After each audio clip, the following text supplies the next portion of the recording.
Hello, I'm Barbara Rabia, Bambi for short. Ako ang commissary in charge diri sa Butuan and Tandag. Taga-Ormoc ko, then gi-assign ko diri sa Butuan. Before ko nag-Crispy King, ako work sa Ormoc is nako sa Linding. Then after sa Linding, nag-SM ko as a contractor, purchaser. Ni-apply ko ni boss, matoy ako gi-assign. At first, gi-assign ko niya sa Surigao. Then after mga 1 year na ako sa Surigao, iya ko gi-transfer diri sa Butuan as a commissary in charge. Sa akong work before, lisod jud. Makasweldo, gamay. Siyempre naman ko'y anak. I'm a single mom man. So, para sa ako, lisod jud before ko nag-Crispy King.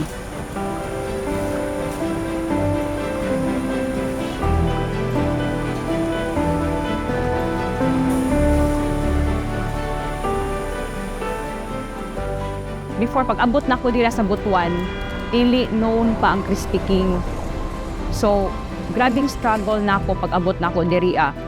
Miabot ko diri gipadala ko diri sa Butuan during pandemic. Wala gud ko'y kaila. Ang gihatag sa ako na trabaho, na responsibilidad na gihatag sa ako ni boss is grabe. At first, makaingon ko na dili na ko kaya. So, syempre, gidala ko diri sa Butuan. Wala gud ko'y kaila. Pandemic pa jud. Pila pa lang to ka store. Siguro mga 3 to 4 store. Pag abot na ko diri ang boarding house ra ko. Wala man ko jud ko supplier. Kung imagine na primero na akong struggle, asa ko mangita o supplier.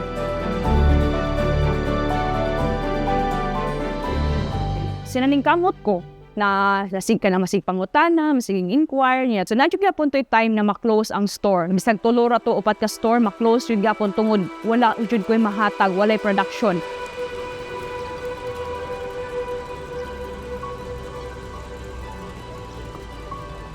Moduty itong mga tao na ko ato na time moabot sila pero pinagpinaabot mi og manok wala joy moabot na manok, so grabe kato na struggle.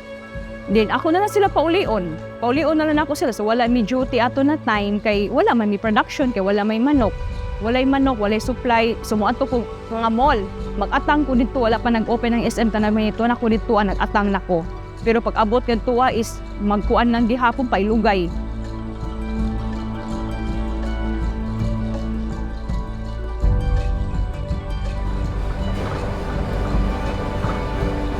Naabot ko sa point na hindi man siguro na ko kaya, muuli na lang siguro ko.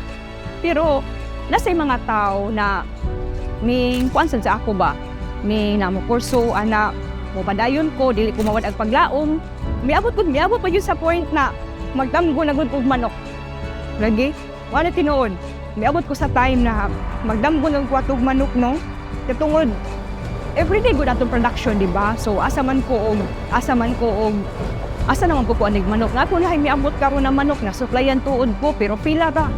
Karon na siya kutob na siya karon na day. So unsa nang how about naman sa tomorrow? Unsa naman pod ugma, di ba? Ingon ana ba? Kanang moduol gani ka supplier, yan balibaran kanila kay di pa man ingon na daghan bulto pila ra ka crates sinana. So dili sila maka-provide sa imo anak kay naman sila say mas dako pa nila na customer na madagaan nila bulto. So ako dili pa gud gahapon ko nila tagdon, kapila ko magbalik-balik nila masigog hangyo nila, kapila pud ko balibaran. Wala ako lang gihapon to nako gikuan, ako lang to gihapon as experience gihapon ba na sige okay ra. So ako gipray na sige lang na moabot ra gihapon ang time na naay makita ang kong supplier.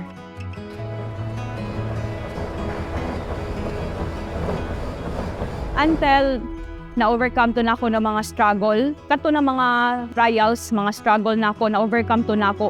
True po siguro sa akong perseverance, akong pagpaningkamot. Napod ko yung mga friends, like Luella. Siya po na isa nag-push sa ako na kaya na ako. Akong pamilya mao na isa po na kay gusto na ako, matagan po na ako sila o insakto na life. So ako na is matabangan lang na ako akong family. Dili lang tamawan o pag-asa. Kung manigidawat na trabaho, ako ni dawaton na kini na mga struggle, kini na mga trials sa akong trabaho. At first, ang komisary nag-start mi sa Bosa. sa Bosa. So pila pa lang to ka store, 3 to 4 store. Tika daghan ng store, tika dakong komisari, daghan ko yung mga natabangan. Daghay may nang-apply. Before pila ra to kong tao, 3 ra ka tao. Then 10, then 15. Then karon we have 57 na ka manpower diri sa Butuan. Motivation na mo everyday na mas ayuhon pa na mo ang among trabaho, mas tarungon pa ang trabaho. So, mo na gina-monitor na ako sila everyday. As a commissary in charge, mo na akong ginahimo dire mag-monitor sa production. Gina-secure na mo ang safety sa mga tao, ang cleanliness, labi na sa ang quality sa among production, ang quality sa manok. Mo na ginabuhat na mo everyday.